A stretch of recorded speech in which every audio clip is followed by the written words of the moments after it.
Okay, but the crux of your article was less about the rules and more about the strategy that goes into it, because that's the big change, right? Is each team is guaranteed a possession, and so it comes down to what do you want to do? And we saw Kyle Shanahan decided to start with the ball, which is great if it works out, but as we saw, it went against them in the sense that the Chiefs got the ball back knowing exactly what they needed. I'm curious what you think about the strategy involved in that. I think it's a pretty head-scratching decision on Kyle Shanahan's part. I think so. I mean, again, they knew there was a chance of this. They had to have done the math on it. And I think now that we look at it, for all of us, it's hindsight, but I think the people that it should matter to should have done this work ahead of time. I think of it kind of like the bottom of an inning in baseball, in that it's that team that gets it first, they get to go first, and that's great. But everything they're doing is based on just probability, and maybe we should go for that. The other team, the responding team, the bottom of the inning team, they know exactly what they need. So they don't have to worry about, gosh, should we go for it on 4th and 1?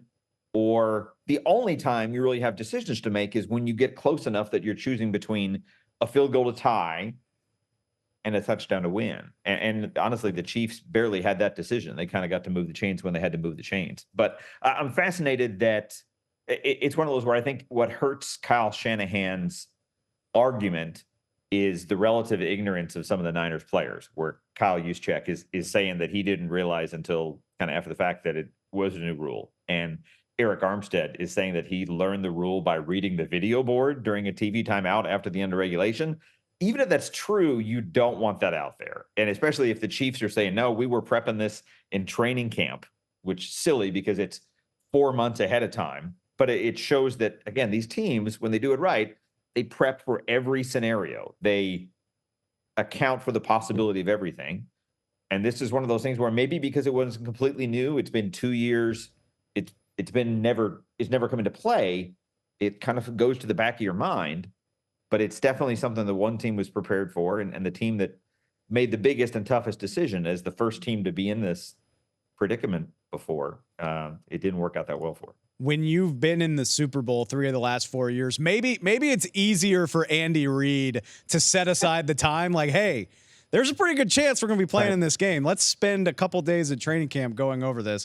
But yeah, I mean, those are the little wrinkles that can make a world of difference.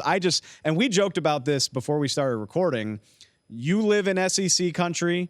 I went to an SEC school. Like, we are well familiar with the college football format, which is very, very similar. You don't get a full drive. You start at the 25 and it's not timed, but it's that same baseball-like concept where if you get the ball second, knowing what you need, I just think it makes life incredibly easier on you. I mean, just for instance, the Chiefs obviously, they go for it on a 4th and 1 on their drive with the game on the line because they have to, whereas the Niners are effectively functioning with 3 downs because you can't afford to squander an opportunity to score any points. I just think it puts the team that starts first at such a disadvantage, in my opinion.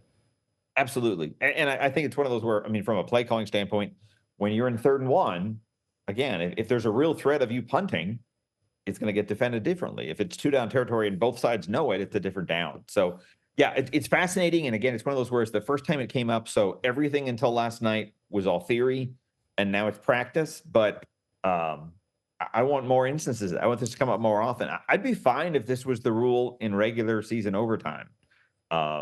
Just to be able to have more iterations of it and more chances for teams to say, we're doing this because this makes more sense. It might be 2 years before we get to find a chance to see how a team might handle this again. It's a great point. And we joked about this too, is again, it was that classic Bills Chiefs game that prompted this rule change. So Patrick Mahomes benefited from the old way because he got the ball first and he went down, threw the touchdown to Travis Kelce.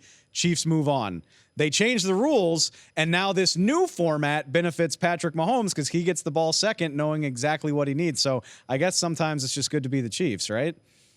Right. And well, and it wasn't even like he got to choose that. If he had like, oh, we're going to defer, they lost the toss. And it's like, Niners want the ball, and Mahomes is like, okay, we'll kick this way. If that's what you want, no problem. He's like, yeah, sure.